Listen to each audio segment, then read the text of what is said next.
Left right दोनों side margin आपको लेके चलना है। तो वैसे अब आपका सोशलॉजी का पेपर है, इंग्लिश का तो हो ही गया। Yes sir. अब आपका सोशलॉजी का पेपर है, तो कब है आपका सोशलॉजी का एग्जाम? सर सोशियोलॉजी का मंडे को है। मंडे को आपका है, यानी कि 3 दिन है आपके पास। तो अभी यस आप सर। लोगों ने कितनी तैयारी कर ली है सोशलॉजी की? सर मैंने वैसे तो पढ़ लिया पर अच्छे से, मतलब एक बार ना मैं प्रीवियस ईयर के क्वेश्चन पेपर मेरे रह रहे हैं। ओके। तो कौन सा इंग्लिश में भी इम्पोर्टेंट? सर, एक्चुअली इंग्लिश में भी सर पता मेरे को सारा हो गया था, मतलब इंग्लिश का आता था सब कुछ, पर ना वही टाइम का थोड़ा मैनेजमेंट नहीं हो पाया फर्स्ट पेपर का। हाँ, तो अभी आपको टाइम मैनेजमेंट करना पड़ेगा। आपने जब शुरू किया था सेक्शन ए से शुरू किया था ना? Yes sir. और अब जो आप सोशलॉजी शुरू करोगे वो किस सेक्शन से शुरू करोगे? सर सेक्शन सी से ही करना पड़ेगा आपसे। हाँ, वो सेक्शन सी से शुरू किया ना करना चाहिए वैसे। इसलिए करना चाहिए सेक्शन सी से शुरू, क्योंकि सेक्शन सी का अगर छूटता है सिर्फ 20 मार्क्स का पेपर छूट जाता है, लेकिन अगर सेक्शन का छूटता है तो 5 मार्क्स का ही छूटता है। इसलिए हमें कोशिश करनी चाहिए कि हम सेक्शन सी से ही करें।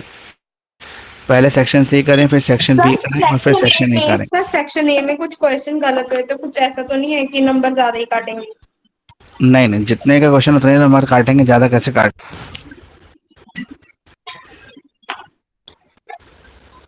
5 मार्क्स का तो होगा तो 5 ही काटेंगे ना, कैसे काट लेंगे। Okay sir. हम्म। और आपकी किसी की कोई डाउट है? Good afternoon sir. Very good afternoon. Sir आपकी जो सोशियोलॉजी के इम्पोर्टेंट क्वेश्चन है वो इनफ है इस पेपर के लिए? हाँ, उतने इनफ है, उतने कर लीजिए। और सर वेरी शॉर्ट और शॉर्ट उससे कर सकते हैं, मानसिक रूप से? वेरी शॉर्ट और शॉर्ट तो ऑटोमेटिक कवर हो जाते हैं अगर आप वो क्वेश्चन कर लेते हैं तो। उतना फिर सर काफ़ी है? हाँ, मतलब उतने ही क्वेश्चन पे कंसंट्रेशन करें, उससे ज़्यादा करने से एक हाँ तो जी सर, वो कर बहुत ज़्यादा लिया। सिलेबस वास्ट है, बहुत बड़ा सिलेबस है, हाँ सारा नहीं हो पाता है। इसलिए कुछ क्वेश्चन मैंने सेलेक्ट करके आपको दिए हैं जो रेगुलर रिपीट होते हैं एग्जाम में, और जिनमें से पेपर आने की पूरी उम्मीद रहती है। और इससे फ़ायदा ये होता है कि इस जैसे ये क्वेश्चन हम कर लेते हैं तो 5 क्वेश्चन आते हैं आपके सेक्शन ए में, तो यस 5 में से 2-3 क्वेश्चन तो आपको इसमें से मिल ही जाते हैं, 3 क्वेश्चन तो एटलीस्ट मिल जाते हैं। यस। और वो ज़्यादा मार्क्स भी नहीं, उसकी वेटेज भी कम है। Okay sir. तो अभी सोशलॉजी जिन जिन ने पढ़ना शुरू कर दिया, क्योंकि एक दिन तो आपको मिल ही गया है, तो उन्होंने वैसे क्या पढ़ा है इम्पोर्टेंट अभी क्वेश्चन तो सोशलॉजी के हो गए अंदर? सर। अच्छा, 15 क्वेश्चन मैंने शायद दिए हुए हैं आपके हाँ जी यूट्यूब सर, पे। सारे हो गए। तो वो अभी सारे रिव्यू क्वेश्चन किया। हो गए तो अच्छी बात है। इसमें सबसे इम्पोर्टेंट क्वेश्चन, जो पहला क्वेश्चन मैं अभी आपको, मैं आज 2-3 क्वेश्चन आपको इम्पोर्टेंट करा रहा हूँ, तो उसको आप एक बार रिवाइज कर लेना, जिसने को भी पता है वो आंसर भी देते रहना साथ साथ, ताकि ओके सर। आपका होता रहे। तो पहला क्वेश्चन इसके अंदर आता है, जैसे define the caste, yes explain the yes. Characteristics of the difference of the caste class और वन। तो यस। कास्ट क्या है, और कास्ट क्लास से किस तरह से डिफरेंट है, या वन से किस तरह से अलग है। तो हाँ जी बेसिकली सर तो सर। सबसे पहले आपको ये बताना है कास्ट क्या है।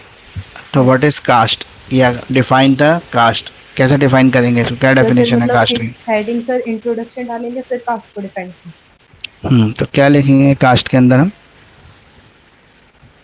सर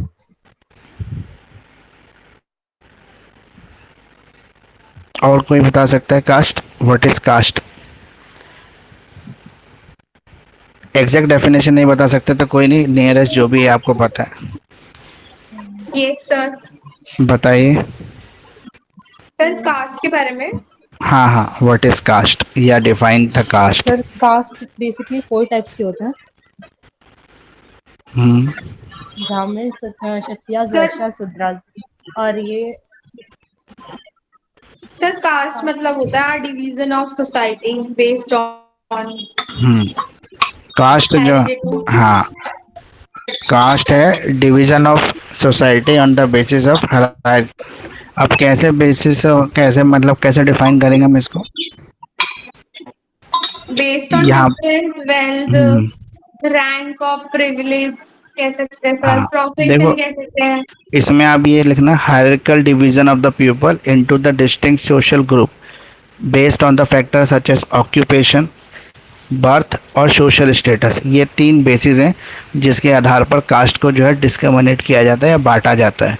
जैसे ऑक्यूपेशन बेस, काम के आधार पर बंटवारा कर देते हैं। बर्थ, जैसे जिस बच्चे का जिस भी सोसाइटी में, जिस भी कम्युनिटी में, जिस घर में बर्थ होता है, उससे उसकी कास्ट ऑटोमेटिक डिसाइड हो जाती है।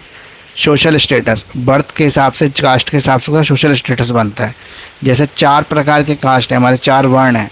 4 वर्ण में पहला वर्ण कौन सा, सबसे ऊपर कौन सा वर्ण आता है? सर ब्रह्मा। ब्राह्मण, ब्राह्मण आते हैं। दूसरा वर्ण कौन सा है? क्षत्रियास, क्षत्रिय। क्षत्रिय। तीसरा वैश्यास, और चौथा वर्ण शूद्रास। शूद्र। शूद्रास। शूद्रास यस, जैसा लेबर क्लास। तो यहाँ यस पर जो सर। सबसे ज्यादा सम्मान मिलता है समाज में वो ब्राह्मण को मिलता ब्राह्मण है, से। क्योंकि सबसे ऊपर की कास्ट है। हायरार्की सिस्टम के अंदर सबसे हाईएस्ट कास्ट और सबसे मतलब वो कहते हैं रिस्पेक्टेबल कास्ट जो है ब्राह्मण है। तो जिस भी बच्चे का जन्म ब्राह्मण जाति में होगा उसको उतना सम्मान मिलना शुरू हो जाएगा ऑटोमेटिकली, चाहे उसने कुछ किया है या उसने नहीं किया है। तो इसीलिए ये बोला गया है कि यहाँ पे जो सोशल रिस्पेक्ट है उसके कास्ट से डिसाइड होती है, उसके बर्थ से उसकी कास्ट डिसाइड हो जाती है। मतलब उसके अपने कर्मों से उसका जीवन नहीं डिसाइड हो रहा है, उसकी कास्ट डिसाइड नहीं हो रही, उसके जन्म से उसकी कास्ट डिसाइड हो जाती है। आगे आगे इसके अंदर हम बोल सकते हैं कि इसके करेक्टरिस्टिक्स क्या है, तो डेफिनेशन हो गई अब कास्ट की। इसका एक चीज़ और इसके अंदर आप लिख सकते हो कि जो मैरिजेस होते हैं वो भी इंटर कास्ट मैरिजेस अलाउड नहीं होते इसके अंदर। कास्ट मैरिजेस जो होते हैं सोशल ग्रुप के अंदर ही मैरिज कर सकते हैं। जैसे शूद्रा शूद्रा से मैरिज करेंगे, ब्राह्मण ब्राह्मण से करेंगे, क्षत्रिय क्षत्रिय से करेंगे और वैश्य वैश्यों से करेंगे। इंटर कास्ट मैरिजेस में अलाउड नहीं होती कास्टिज्म के अंदर। अब इसके करेक्टरिस्टिक्स क्या है, तो क्या क्या करेक्टरिस्टिक हो सकते हैं कास्ट के? सर ये बर्थ से रिलेटेड होता है, हाँ। और इसमें फूड शेयरिंग रूल्स भी होते हैं कि ब्राह्मण वो जो नीची कास्ट होती है, जो शूद्रास और इनका खाना नहीं खाते थे, तो उनका। हाँ, और हमारे डिस्क्रिमिनेशन। हायरार्की हाँ। सिस्टम होता है कास्ट में। हाँ। ऑक्यूपेशन सिस्टम होता है। हम्म। आप जो लिखना चाहे वो लिख भी सकता है। मैं एक बार बता देता हूँ इसका। पहला जैसे आपने बताया हायरार्की सिस्टम होता है, सबसे ऊपर यही लिखेंगे हम लोग कि यहाँ ओके पे सर। कास्ट जो होता है वो ऊंची नीची जातियों के बीच में बांटा होता है। तो इसको डिफाइन कर लेना, एक वर्ड लिख लो बस, हायरार्की लिख लो। हेरेडिटरी भी लिख सकते हो, जो भी आपको लिखना है। उसके बाद दूसरा आएगा सोशल स्ट्रैटिफिकेशन। सोशल स्ट्रैटिफिकेशन में क्या आता है आपका, यहाँ पे सामाजिक बंटवारा हो रखा है। जो काम है या जो व्यवसाय है, ऑक्यूपेशन है, उसका डिवीज़न हो रहा है उसकी जाति के आधार पर। उसकी जाति के बेस पर उसका काम बटा हुआ है। और उसकी जो प्रियोरिटी है, मतलब उसकी शुद्धता को भी किससे नापा जा रहा है, उसकी कास्ट से नापा जा रहा है। जैसे ब्राह्मण है तो ज़्यादा प्योर है, शूद्र है तो बिल्कुल प्योर नहीं है, वो इम्प्योर है। मतलब उसके जन्म से, उसकी जाति से उसको, उसकी प्योरिटी को भी नापा जा रहा है। ऑक्यूपेशन बेस्ड अगला पॉइंट हो सकता है इसका। ऑक्यूपेशनल बेस्ड, ये ऑक्यूपेशन के बेस्ड होता है, यानी कि जो काम का बंटवारा है वो भी जाति के आधार पर किया हुआ है, या जाति का बंटवारा काम के आधार पर किया है। जो पूजा करता है वो ब्राह्मण है, जो रक्षा करता है लोगों की राजा है वो क्षत्रिय है, जो व्यापार करता है वो वैश्य है, और जो साफ सफाई गंदगी साफ करता है वो शूद्र है। तो यानी कि काम के आधार पर जाति का बंटवारा है। एंडोगेमी, एंडोगेमी क्या होता है? सर मैरिज पर मतलब रूल्स जो होता है कि सेम कास्ट में कर सकता है हाँ, लड़का। मतलब intercaste marriages are not allowed. Yes sir. सिर्फ in own caste marriages allowed होती हैं, इंटरकास्ट मैरिज अलाउड नहीं। तो इंडोगेमी इसका अलग हो गया, नया पॉइंट हो गया। अगला इसका पॉइंट आएगा ritual purity and pollution. Ritual पर, सॉरी, पॉपुलेशन, पोल्यूशन, यहाँ पोल्यूशन। तो रिचुअल प्योरिटी होता है, रिचुअल्स सर जो मतलब फेस्टिवल्स या कुछ। हाँ, ये रिचुअल प्योरिटी का मतलब यही कहते हैं कि आपका जन्म क्षत्रिय में क्यों हुआ, वैश्य में क्यों हुआ, ब्राह्मण में क्यों हुआ, शूद्र में क्यों हुआ, या शूद्र का जन्म शूद्र में ही क्यों हो रहा है। तो कहते हैं आपके पिछले जन्म के जो कर्म होते हैं उससे आपका जन्म डिसाइड होता है। अगर आपने पिछले जन्म में अच्छे कर्म नहीं किए, बुरे कर्म किए, तो आपका जन्म जो है नीची जाति में हो जाएगा, यानी कि ऑटोमेटिकली आपको आपके कर्मों का फल मिल रहा है, ऐसा बोलते हैं। तो इसलिए इसको रिचुअल प्योरिटी बोला गया या पॉल्यूशन बोला गया। सोसाइटी के अंदर ये भावना गंदगी की फैलाई हुई है कि इस तरीके से जन्म डिसाइड होता है, जिस जन्म में जैसे कर्म करेंगे वैसा आपका अगला जन्म डिसाइड हो जाएगा। तो ये कास्ट की हो गई करेक्टरिस्टिक्स। अब क्लास की करेक्टरिस्टिक्स बतानी है आपको। क्लास की क्या करेक्टरिस्टिक्स होंगी?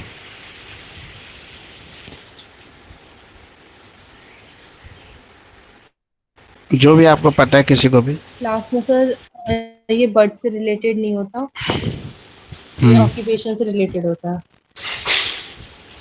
ओके, तो कैसे होगा?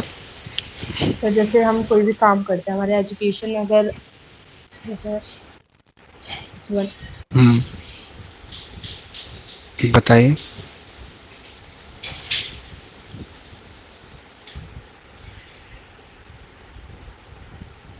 तो क्लास जो होता है इसके अंदर कई चीज़ें आती है। क्लास मतलब देखो, क्लास हमारे देश के अंदर नहीं होता, वो अमेरिका जैसी सोसाइटी है, वहाँ पे क्लास सिस्टम के आधार पर बंटवारा होता है लोगों का। High class, lower class, middle class, upper class, ये सब क्लास होती हैं। तो ये आपने क्लासेस के बारे में कुछ सुना है कभी? हेलो। सर मैंने कलर का तो सुना है कि वहाँ पे कलर का बहुत फेमस है।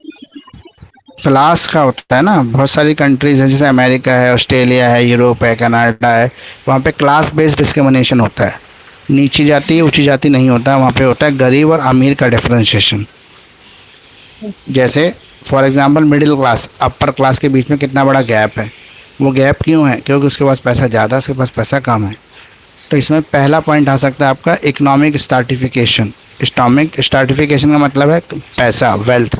किसी के पास ज़्यादा है तो वो अपर क्लास या रिचर क्लास हो गया, जिसके पास पैसा थोड़ा है तो वो मिडिल क्लास, जिसके पास पैसा बिल्कुल भी नहीं है तो वो पुअर क्लास। तो यहाँ पे लोगों का बंटवारा क्लास के आधार पर हो रहा है। और क्लास कैसे डिसाइड हो रही है? मनी से, पैसे से।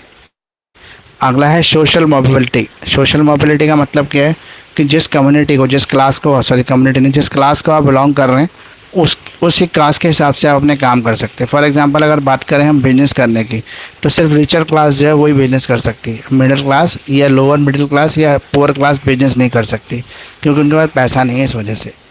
अब है ऑक्यूपेशनल डाइवर्सिटी। यहाँ पे ऑक्यूपेशनल डाइवर्सिटी जो है वो अवेलेबल है, यानी कि एक व्यक्ति अपनी मेहनत से अगर पैसा कमा लेता है तो अपनी क्लास चेंज कर सकता है वो। फॉर एग्जांपल अगर एक मिडिल क्लास है, उसने किसी तरीके से मेहनत करके पैसे इकट्ठा कर दिया और वो उसकी कंपनी कोई खोली और कंपनी चल गई, तो उसकी जो क्लास है वो चेंज हो जाएगी, वो हायर क्लास में आ जाएगा ऑटोमेटिकली। फिर है पावर एंड प्रिविलेजेस। पावर और प्रिविलेजेस का मतलब है कि पावर किसके पास ज़्यादा है सोसाइटी के अंदर? हाई क्लास के पास पावर ज़्यादा है, क्योंकि उनके पास किस किस चीज़ का एक्सेस है? जो अमीर लोग हैं वो रिसोर्सेज को एक्सेस कर सकते हैं, ज़्यादा ज़्यादा रिसोर्सेज का यूज़ कर सकते हैं, वो अपॉर्चुनिटीज़ का यूज़ कर सकते हैं। इसके अलावा उनको और क्या क्या चीज़ें मिल सकती हैं? एजुकेशन अच्छी मिल सकती है उनको, हेल्थ केयर फैसिलिटीज़ ज़्यादा अच्छी उनको प्रोवाइड हो सकती है। जैसे अगर अमीर का बच्चा है तो इंग्लिश स्कूल में पढ़ेगा, पब्लिक स्कूल में जाएगा, उसको बेटर एजुकेशन मिलेगी। गरीब का बच्चा होगा तो वो गवर्नमेंट स्कूल में जाएगा जहाँ पे एजुकेशन उतनी अच्छी नहीं है। तो इसलिए हर सुविधा जो है क्लास के ऊपर डिपेंड कर रही है, और ये आदमी की जो मतलब पैदा होने से डिसाइड हो रही है क्लास भी। अब अगला है वन। तो वन क्या होता है आपका? कास्ट भी हमने पढ़ लिया, क्लास भी पढ़ लिया, वन पढ़ रहे हैं। तो वन सिस्टम क्या होता है?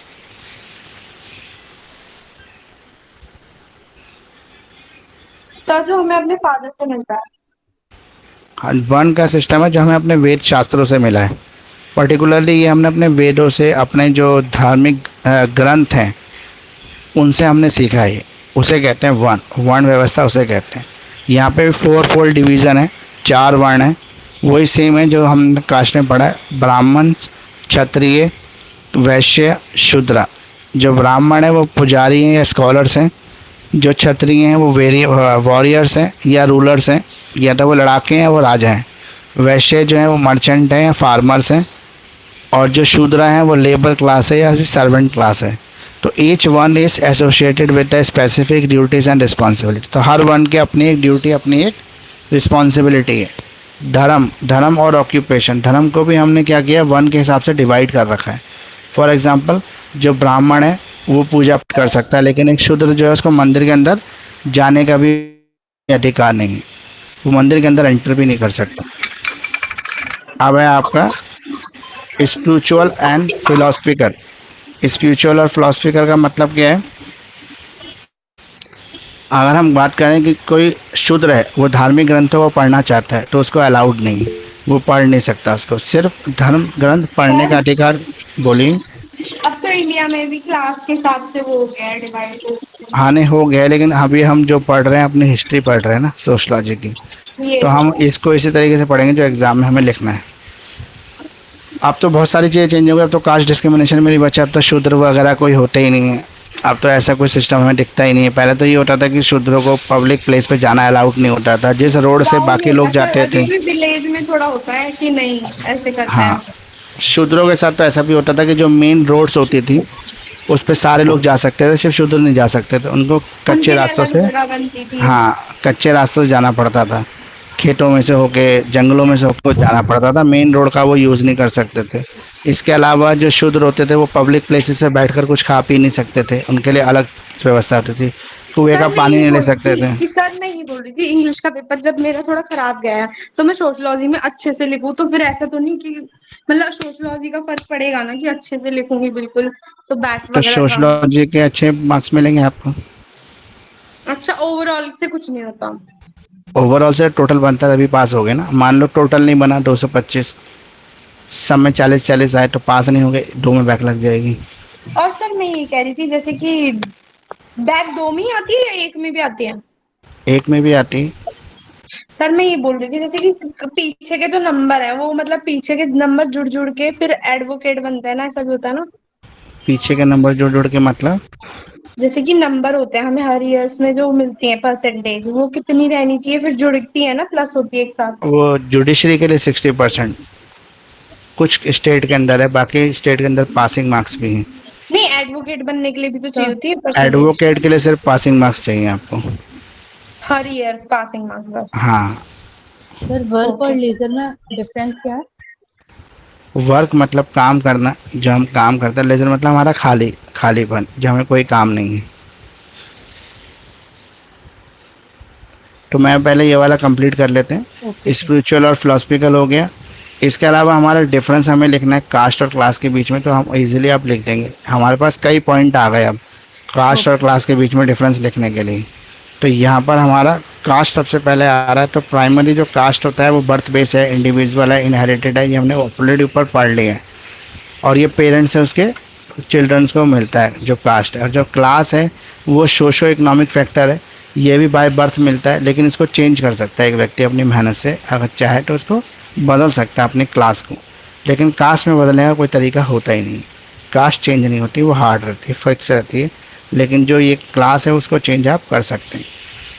तो इसके अलावा सोशल स्पेसिफिकेशन में कास्ट और क्लास को एक्सप्लेन कर देना कि सोशल स्टेटस कैसा रहता है। उसके अलावा मोबिलिटी, मोबिलिटी में बता देना किस तरह से दोनों कास्ट के रिलेशंस होते हैं आपस में, या फिर क्लास के अंदर क्या रिलेशंस रहते हैं।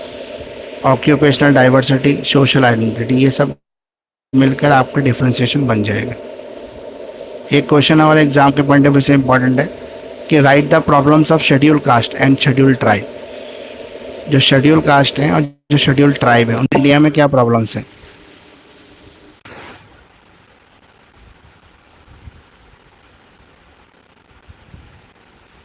सर तो डिफरेंस आप लोग, बताना है।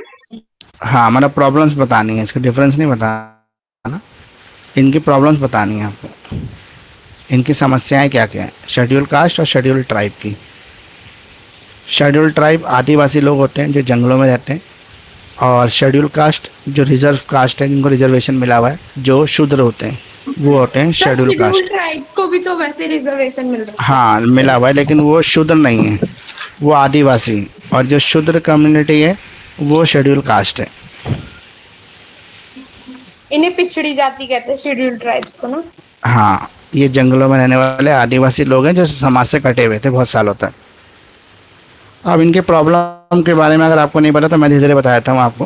पहला है सोशल डिस्क्रिमिनेशन और अनटचेबिलिटी। इनके साथ सोशली डिस्क्रिमिनेशन किया जाता था, अनटचेबिलिटी फॉलो की जाती थी, छुआछूत जिसको कहते हैं। इसको आप एक्सप्लेन कर लेना इजीली, इसमें ज़्यादा मुझे लगता है नहीं समझाने की मुझे ज़रूरत है। Economic marginalisation. इकोनॉमिक मार्जिनलाइजेशन का मतलब है कि इनको बिल्कुल सोसाइटी के हाशिए पर रखा जाता था, इनको मेन स्ट्रीम के अंदर शामिल होने नहीं देते थे। और जो बड़े बड़े काम धंधे हैं, उद्योग हैं, जहाँ पे पैसा जनरेट होता है, उनके पास जाने की भी इनको इजाज़त नहीं थी। जैसे ये खेती नहीं कर सकते थे, ये फार्मर नहीं बन सकते थे, ये बिजनेस नहीं कर सकते थे, ये पूजा पाठ नहीं कर सकते थे, इनके पास ऐसे कोई भी राइट्स थे नहीं। इसके अलावा एजुकेशन डिस्पैरिटीज़, इनको पढ़ने का अधिकार नहीं था, ये पढ़ नहीं सकते थे। इनको इवन जो है स्कूल जाने का राइट नहीं था। जैसे अब भीमराव अम्बेडकर ने अपनी स्टोरी में बताया कि जब वो स्कूल गए थे तो उनको क्लास में नहीं बैठने देते थे, उनको बाहर से खिड़की में से बैठकर सब पढ़ना पड़ता था। तो इसी तरह के डिस्क्रिमिनेटिव इनके साथ होते थे कि इनके बच्चे पढ़ ही ना पाएँ, आगे ना बढ़ पाएँ। तो इसे कहते हैं एजुकेशनल डिस्पैरिटीज़। अब लैंड अलाइंस एंड डिस्प्लेसमेंट, इनके साथ जो है ज़मीन के आधार पर भी बहुत, जैसे अब इनके लिए स्पेशल अलग से, मतलब जो भी कॉमन रोड्स होते थे, विलेजेस होते थे, उनके अंदर इनको जाना अलाउड नहीं होता था। इनके लिए जंगलों से, कच्चे रास्ते से होकर गुजरना पड़ता था। इनकी लाइफ काफ़ी डिफ़िकल्ट थी। इसके अलावा पब्लिक जो वेल्स होते थे या जो पब्लिक प्लेस होते थे, उनको इनको यूज़ करने का कोई अधिकार नहीं था। कहीं भी पब्लिक जो होटल वगैरह होते थे या ढाबे हैं, उन पे ये लोग बैठ के कुछ खा पी भी नहीं सकते थे। इनके साथ इतना डिस्क्रिमिनेशन होता था। उसके अलावा है लिमिटेड पॉलिटिकल रिप्रेजेंटेशन। राजनीति में आने का इनको अधिकार ही नहीं था, पॉलिटिकल रिप्रेजेंटेशन नहीं कर सकते थे। फॉर एग्जांपल गांव में अगर सरपंच का इलेक्शन है, मुखिया का चुनाव है, या कोई और गवर्निंग बॉडी का इलेक्शन हो रहा है, ग्राम सभा का, तो उसमें ये पार्टिसिपेशन नहीं कर सकते थे। इनको अधिकार नहीं था पार्टिसिपेशन करने का। सिर्फ इनको मतलब पीछे रखा जाता था ताकि ये लेबर क्लास ही रहें। हेल्थ और सैनिटेशन इशू, इनकी जो बस्तियाँ होती थी वो इतनी गंदी होती थी कि उसमें प्रॉपर सफाई नहीं होती थी। बहुत ज़्यादा इनको गांव से अलग रखा जाता था, तो वहाँ पे गंदगी ज़्यादा रहती थी। इसके अलावा इनके जो पानी की व्यवस्था थे, ड्रिंकिंग वाटर थे, वो भी साफ़ सुथरे नहीं थे। वो ये नदी से या गंदगी, मतलब मेन जो नदियाँ होती थी, कुएँ होते थे, वहाँ से इनको पानी पीने की ज़रूरत नहीं होती थी, तो ये कहीं और से पानी की व्यवस्था करते थे जो साफ़ नहीं होता था। सैनिटेशन का इशू रहता था हमेशा। वायलेंस ऑफ द एट्रोसिटीज़, अब इनमें क्या होता था, इनके खिलाफ ना हरेसमेंट, डिस्क्रिमिनेशन और जो होता है सिक्योरिटी, डिग्निटी, इनकी प्रॉब्लम्स हमेशा बनी रहती थी इनके साथ। कल्चर मार्जिनलाइजेशन होता था इनके साथ। मतलब अगर ये किसी भी धार्मिक ग्रंथ को किसी की हाँ वो किसी की पुस्तक को पढ़ने की कोशिश करते थे या किसी चीज़ को सीखने की कोशिश करते थे, तो इनको डिस्क्रिमिनेट किया जाता था, अलग रखा जाता था। इनको ऐसी कोई भी चीज़ नॉलेज लेने की अधिकार नहीं था, ज्ञान ले नहीं सकते थे ये लोग। तो ये हो गया आपका, ये क्वेश्चन भी कंप्लीट हो गया। कोई क्वेश्चन स्पेशली जो आपको पूछना, तो पहले वो क्वेश्चन ले लेते हैं।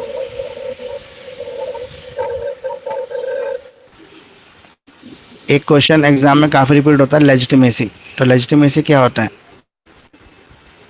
What is legitimacy?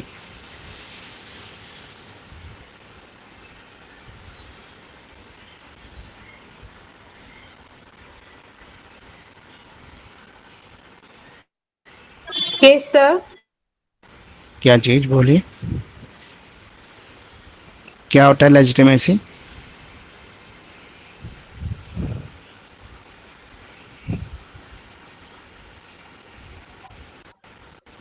Yes sir, voice आ रही है। हाँ आ रही है, बोलिए। पर नहीं पता। चलो, दो तीन क्वेश्चन आप लिख लो, ये आपको करने चाहिए। जैसे लेजिटिमेसी इंपॉर्टेंट क्वेश्चन है, काफ़ी रिपीट होता है एग्जाम के अंदर। तो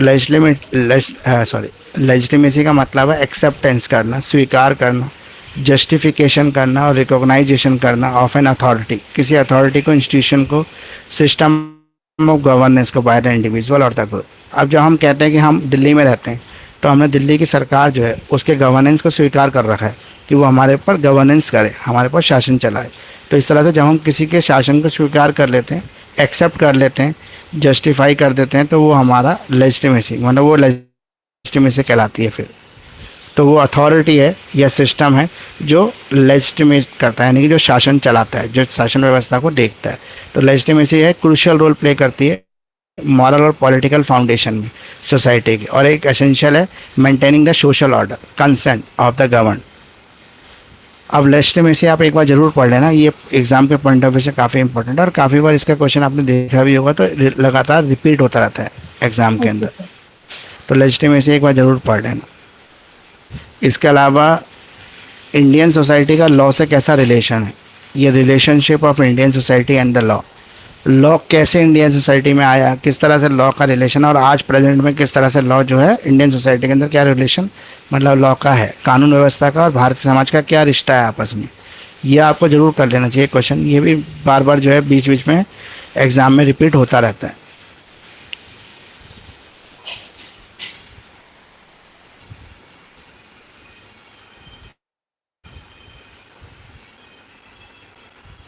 इसके अलावा एक क्वेश्चन आता है आपका, what is jajmani system, discuss is merits and demerits. तो ये जजमानी सिस्टम वाला जो क्वेश्चन है, इसको भी आप जरूर कर लेना। जजमानी सर सिस्टम होता क्या है? ये सेमेस्टर 1 में भी आया था।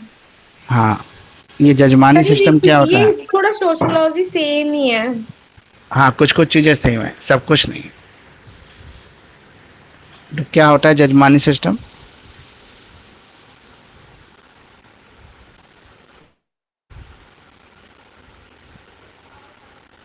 सर सोशल डिसऑर्डर होता है, सोशल हम्म। सर ये कास्ट सिस्टम से रिलेटेड होता है। हाँ, इसमें एक कास्ट दूसरे कास्ट के ऊपर डिपेंड करती है। ठीक यस है। सर। रेसिप्रोकल ऑब्लिगेशंस और इंटरडिपेंडेंस होता है between the different caste and occupational groups.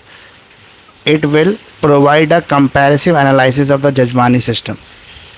ठीक है। अब ओरिजिन इसका, पहले आप ओरिजिन और स्ट्रक्चर बताना कि जजमानी सिस्टम आया कहाँ से है और इसका मतलब जन्म स्थान क्या है, ओरिजिन क्या है इसका। तो ये जो हमारा कास्ट बेस्ड डिस्क्रिमिनेशन था, सोसाइटी का जो बंटवारा था, उससे निकला है जजमानी सिस्टम। कुछ क्वेश्चन ऐसे हैं जो आप एक बार पढ़ना, फिर हम जब अगले क्लास करेंगे तब इन क्वेश्चन को डिटेल में डिस्कस करेंगे। टॉपिक मैं आपको ओके सर। लिखवा रहा हूँ इसलिए। तो जजमानी सिस्टम एक इम्पॉर्टेंट टॉपिक है जो आपको पढ़ना चाहिए, एग्जाम के पॉइंट ऑफ व्यू से आपको पता होना चाहिए क्या है जजमानी सिस्टम। अब अगला है आपका, एक मिनट रुकिए। Urbanization, what is sir urbanization class और कितने राइट। बजे तक की है? बस अभी 1:30 बजे तक की, 2:30 बजे तक की क्लास है। 2:15 तक की? हाँ। Okay sir. What is urbanization? Urbanization क्या है? Right the responsible factor for urbanization, also discuss the social impact of urbanization in India. तो अर्बनाइजेशन मतलब शहरीकरण। तो क्या है अर्बनाइजेशन? What is urbanisation?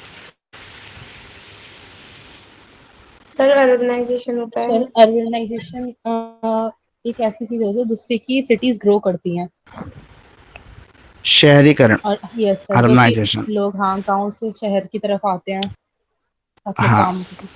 हाँ, तो पॉपुलेशन की शिफ्टिंग होती है अर्बनाइजेशन की यस वजह सर। से। मतलब रूरल एरिया से, गांव से लोग चलकर शहरों की तरफ भागते हैं। उसके पीछे रीज़न क्या है? कौन सा ऐसे फैक्टर है जो लोगों सर को मजबूर करते हैं कि वो। इंडस्ट्रियलाइजेशन है हाँ, और पहला तो इन्हें सोशल, इंडस्ट्रियलाइजेशन है। यस सर, सोशल बेनिफिट्स मिलते हैं और एजुकेशन भी अच्छी मिल जाती है। सर फैसिलिटीज है बहुत सारी। हाँ, देखो पहला फैक्टर आपने वही जो सही बोला कि इंडस्ट्रियलाइजेशन है। दूसरा, rural urban employ, migration yes sir. जो होता है वो इसलिए होता है कि एम्प्लॉयमेंट मिलता है यहाँ पर आने पर यस उनको, सर। और इकोनॉमिक अपॉर्चुनिटीज़ मिलती है। मतलब यहाँ पे आके वो बिजनेस भी कर सकते हैं, ज़रूरी नहीं नौकरी करेंगे, बिजनेस भी कर सकते हैं। इंफ्रास्ट्रक्चर बेटर मिलते हैं उनको, गवर्नमेंट पॉलिसीज़ का फ़ायदा मिल पाता है उनको यहाँ पर आने के बाद, जो गांव देहात में नहीं मिलता है। इस वजह से वो लोग वहाँ से छोड़ के आते हैं। मेन जो रीज़न सबसे बड़ा रहता है वो एम्प्लॉयमेंट ही सबसे बड़ा फैक्टर है जो पॉपुलेशन की शिफ्टिंग करवाता है रूरल से अर्बन की तरफ। तो ये भी आपको एग्जाम के पॉइंट ऑफ व्यू से ज़रूर करना चाहिए, क्वेश्चन इंपॉर्टेंट है अर्बनाइजेशन वाला। और इसको देखोगे भी तो पुराने पेपर चेक करोगे तो काफ़ी रिपीट भी हो रहा है। अच्छा, वेस्टर्नाइजेशन, अर्बनाइजेशन के बाद आता है वेस्टर्नाइजेशन, और ये किस तरीके से अलग है डिस्क्रिटाइजेशन से। सर वेस्टर्नाइजेशन वेस्ट चीज कंट्रीज से आया है, जैसे ये, अमेरिका। हाँ, पश्चिमी सभ्यता हमने हासिल अपने ऊपर ओढ़ ली है, उसे कहते हैं वेस्टर्नाइजेशन। यस हमारा अपना कल्चर नहीं है। वेस्टर्नाइजेशन चीज़ जैसे हमारा पहनावा वेस्टर्नाइजेशन से इफेक्टेड हो गया, हमारी बोल चाल वेस्टर्नाइजेशन से इफेक्टेड हो गई है, हमारे खाने पीने के जो तरीके हैं, हमारा जो डेली मतलब जैसे अब, पहले हमारे इंडियन कल्चर थोड़ी ना कि हम 5 स्टार होटल में जाकर डिनर करें। तो ये सब हमने कहाँ से सीखा है? ये सब वेस्टर्नाइजेशन कल्चर जो हमारे ऊपर हावी हो रहा है। इसके अलावा हमारा जो पहनावा है, जैसे हम जीन्स पहनते हैं, पैंट पहनते हैं, टी शर्ट्स पहनते हैं, ये सब हमारा ओरिजिनल पहनावा नहीं, ये सब हमारा वेस्टर्नाइजेशन है। वेस्टर्नाइजेशन का हमारे पर प्रभाव है। तो कल्चर, सोशल, आइडियोलॉजिकल, तीनों तरह के प्रभाव पड़ते हैं हमारे ऊपर वेस्टर्नाइजेशन से। जैसे हमारे यहाँ पे पहले एक मैरिज वाला सिस्टम रहता था और लोग तलाक में विश्वास नहीं करते, लेकिन अब तो तलाक इतने ज़्यादा हो गए हैं कि रोज़ाना, मतलब शादी होती 2 महीने बाद तलाक हो जाते हैं, जैसे अमेरिकन कल्चर में होता है। अमेरिकन कल्चर भी इस तरीके से ही चलता है। वहाँ पर क्या होता है, तलाक हो जाता है फटाफट ही, 2 महीने बाद ही तलाक दे देता है अगर दोनों को अपना पसंद नहीं आता साथ में रहना तो, और बिना शादी के भी लोग रह लेते हैं। वही कल्चर इंडिया में ही फॉलो हो रहा है, लिविंग रिलेशनशिप वाला कल्चर। ये सब वेस्टर्नाइजेशन है। और संस्कृताइजेशन क्या है आपका? सर ये पुराना जो हमारा पहले होता था। जो हमारी संस्कृति है, संस्कृति क्या कहती है हमारी? हम अपने रिश्तों में विश्वास रखते हैं, वैल्यूज़ इन रिलेशंस रखते हैं हम लोग। जैसे भाई बहन का रिश्ता है, उसमें हम कई तरह के त्यौहार सेलिब्रेट करते हैं, वो संस्कृताइजेशन में आता है। पिता पुत्र का रिश्ता है, माता बेटे, माँ बेटे का रिश्ता है, या माँ और बच्चों का रिलेशन है, ये सब संस्कृताइजेशन है जो हमारी संस्कृति हमें सिखाती है, हमारे वैल्यूज़ जो हैं वो। लेकिन आजकल हमने अपने वैल्यूज़ को, संस्कृताइजेशन को छोड़कर हम लोग वेस्टर्नाइजेशन की तरफ जा रहे हैं। पहले एक जॉइंट फैमिली में लोग विश्वास करते थे, सारे परिवार एक ही साथ रहता था, दादा दादी, बच्चे, उनके भी बच्चे, जब तक कि उसको सेपरेट करना बहुत ज़्यादा ज़रूरी ना हो जाए तब तक बहुत बहुत बड़ी फैमिली भी साथ रहते थे। लेकिन आजकल न्यूक्लियर फैमिलीज़ में लोग विश्वास करते हैं, वो वेस्टर्नाइजेशन का असर है हमारे पर कि हमें छोटी छोटी फैमिलियाँ पसंद है। आजकल कोई किसी की बंदिश में रहना पसंद नहीं करता है, पहले ऐसा रहता था। तो संस्कृताइजेशन को भी आपको डिटेल में पढ़ना पड़ेगा। अच्छा, संस्कृताइजेशन में ये होता है आपका जो कास्ट बेस्ड डिस्क्रिमिनेशन है ना, वो संस्कृताइजेशन में ही आता है, और वेस्टर्नाइजेशन में आता है क्लास बेस्ड डिस्क्रिमिनेशन। तो सर इसके बारे में भी लिख सकते हैं उसमें? हाँ, लिख सकते हो इसको बढ़ाने के लिए। ओके। अब सर एक आप क्वेश्चन 2:10 तक क्लास खत्म कर दोगे? मैं कर देता हूँ, आपको बहुत जल्दी जाने की, कहाँ जाना है? सर मेरी जॉब है। अच्छा, बस मैं अभी कर देता हूँ थोड़ी देर में, फिर बाकी कल करेंगे। कम्युनलिज्म क्या होता है? कम्युनलिज्म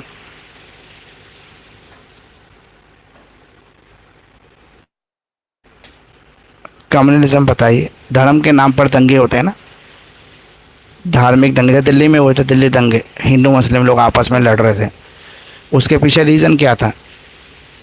अगर आप किससे ही पूछो तो किसी को रीज़न पता ही नहीं है क्या रीज़न था। लेकिन वो दंगे इतने भड़क गए कि हिंदुओं ने मुसलमानों के घरों को जलाना शुरू कर दिया और मुस्लिमों ने हिंदुओं के घरों को जलाना शुरू कर दिया, और बहुत सारे लोग उसमें मर गए, जबकि किसी को पता नहीं था कि इसका रीज़न क्या है। तो इसे कम्युनलिज्म कहते हैं, जब धर्म के नाम पे कुछ दंगे फसाद हो जाते हैं। जैसे इंदिरा गांधी मरी थी, तो एक विशेष कम्युनिटी को टारगेट करना लोगों ने शुरू कर दिया, जहाँ पर भी सिख लोग मिल जाते थे उनको पकड़ पकड़ के उन्होंने मारना शुरू कर दिया, क्योंकि वो सोचते थे कि सिख जो हैं वो दोषी हैं इंदिरा गांधी की डेथ के। तो बहुत सारे और भी रीज़न है। हमारा जो इंडिया का इतिहास ही कुछ इस तरीके का है कि हमारे यहाँ कम्युनलिज्म बहुत ज़्यादा पनपता है, क्योंकि शुरू में देखें तो अंग्रेज़ों ने ये बीज बो दिया हमारे देश का। जब फ्री किया इंडिया को, तो उन्होंने यहाँ पे पार्टीशन ऑफ इंडिया के लिए बेसिस जो डिसाइड किया वो कम्युनिटी डिसाइड कर दिया कि एक हिंदू राष्ट्र रहेगा, एक मुस्लिम राष्ट्र रहेगा। तो डिस्क्रिमिनेशन शुरू से हमारे यहाँ चला आ रहा है। तो ये लिख देना आप।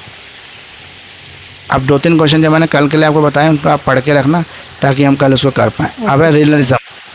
रियलिज्म होता है आपका क्षेत्रवाद। हमारे यहाँ पे क्षेत्रवाद भी बहुत हावी है, पॉलिटिक्स के अंदर तो स्पेशली ज़्यादा है।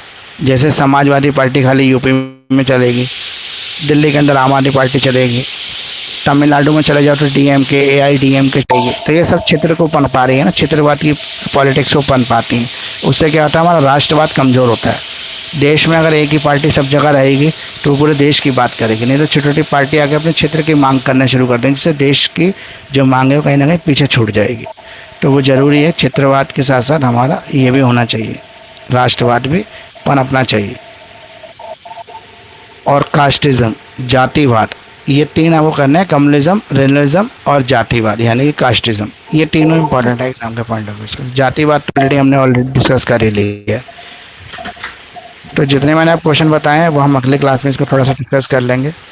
और कुछ स्पेशल क्वेश्चन कोई आपका बचा हो जो आपको पूछना हो?